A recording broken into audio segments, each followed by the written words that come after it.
intermittent fasting is great and it totally works. But if you break your fast with certain healthy food combinations, it actually sends your body right into fat storing mode, ruining all of the hard work you did while you were fasting. In fact, if you don't fix these 5 common intermittent fasting mistakes, you could be risking metabolic slowdown, hormonal issues, and weight gain.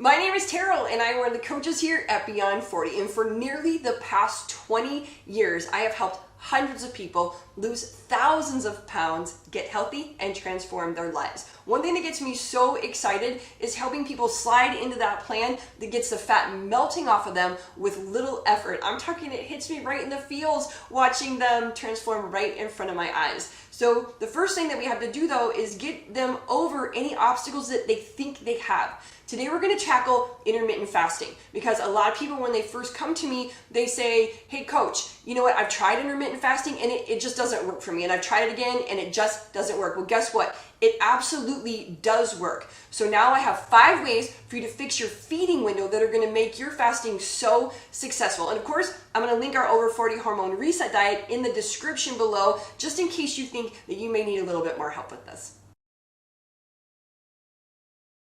Okay, this first one is absolutely critical to your success, and that is do not break your fast with a carb and a fat combination. One of the biggest mistakes made, because people think that after a long fast like that, you can pretty much eat whatever you want because you haven't had any food in so long. Well, guess what? When you come to the end of your fasting window, your body is super insulin sensitive.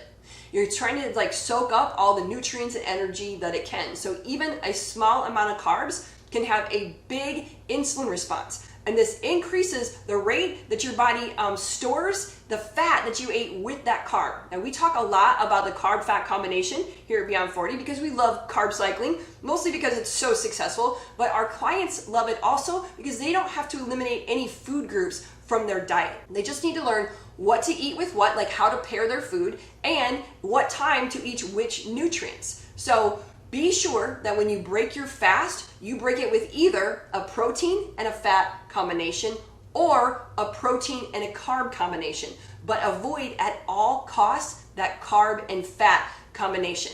And as a little bit of a side note, and this is not a very popular thing to say, but that bulletproof coffee is likely breaking your fast way before you think it is. A typical bulletproof coffee has between 250 and 400 calories in it. This is more than enough calories to break a fast. And I'm not saying bulletproof coffee is bad, because it's not, but so many of my clients, when they cut this out and they realize what's happening, they get back on track and they are losing fat again so quickly.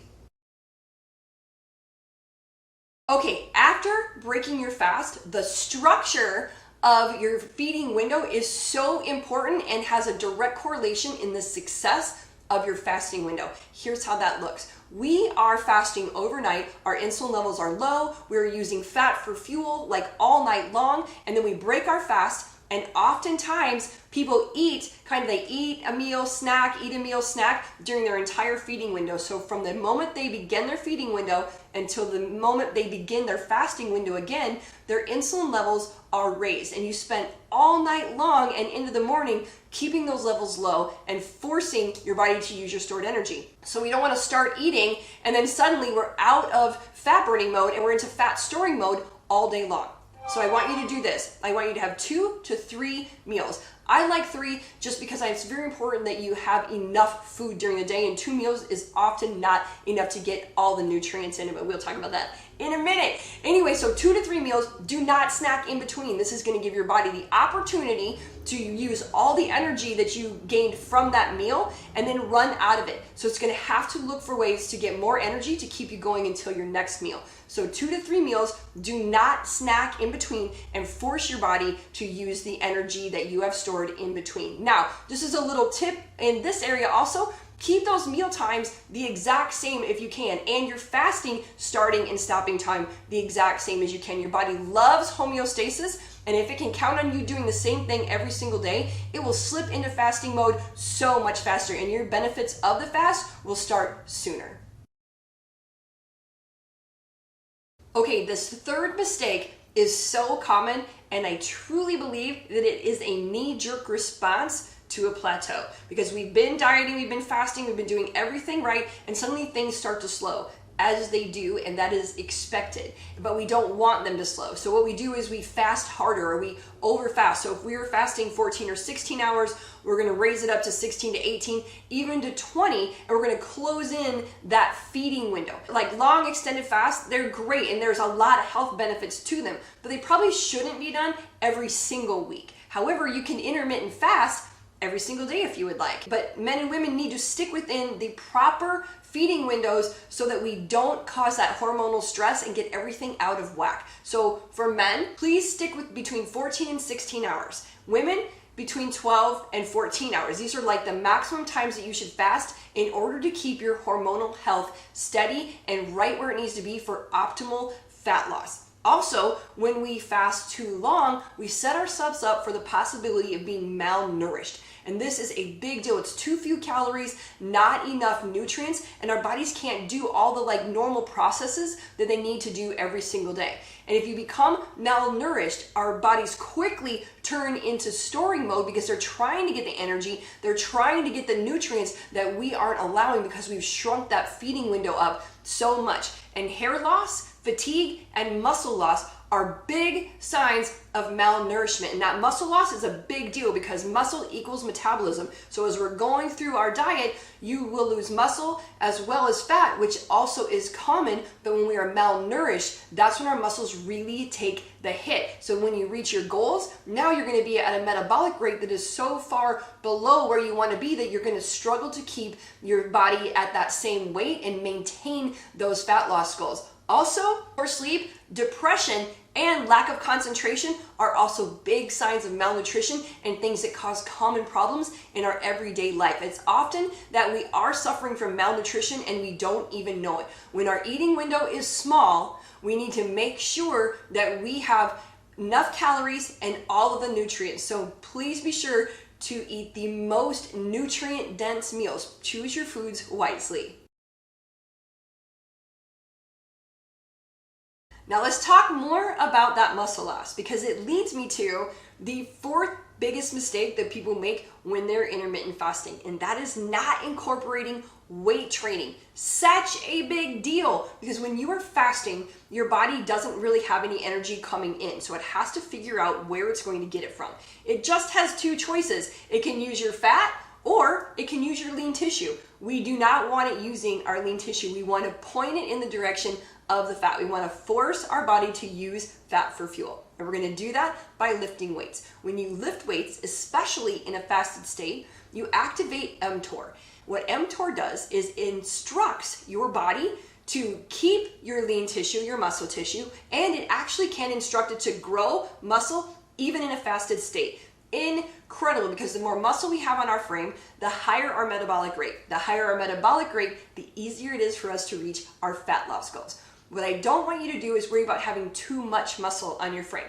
While people can and do grow really big muscles, even women, it takes a very specific executed program to get those really big muscles, and often lots of supplements. So if you are going to the gym or working out at home, even with just body weight, and you're concentrating on maintaining and growing muscle, you are going to be ahead of the game at the end of the day, because you're going to get to keep your lean tissue and get rid of the fat, and you're going to reach those fat loss goals so quick.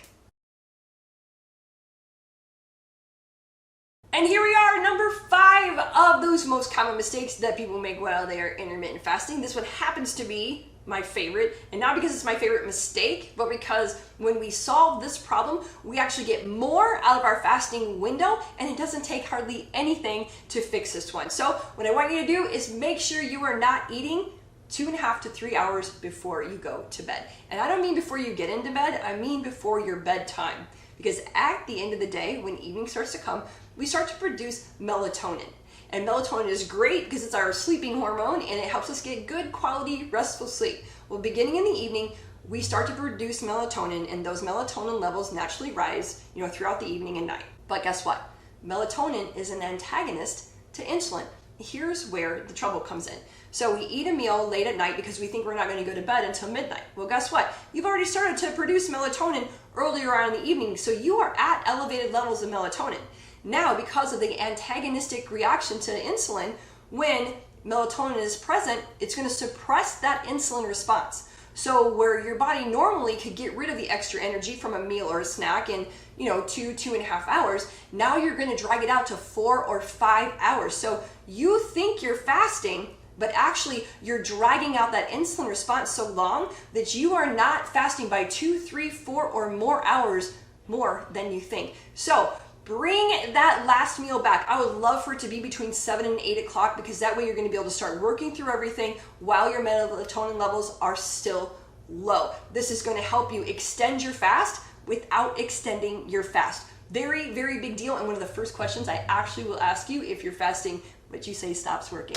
Anyway, so I hope all of this helps, because I love these, and fasting is so good for you. There are so many health benefits beyond just being able to lose weight from fasting. So I have a free report for you, 7 ways to control your insulin and blood sugar. That is in the description. Also in the description is our over 40 hormone reset diet, which has a lot more detail about all of this and how to structure your meals and everything about carb cycling in there. Also, I'm going to point you over to a video by Sean that is exercising while you're fasting, and this is some information that you're going to love, especially if you're starting to fix some of these issues here. So thank you so much for sticking around with me, and let me know if you have any questions. Drop them in the comments. I'm so happy to help, and I love to answer them. Thank you so much for watching. Bye.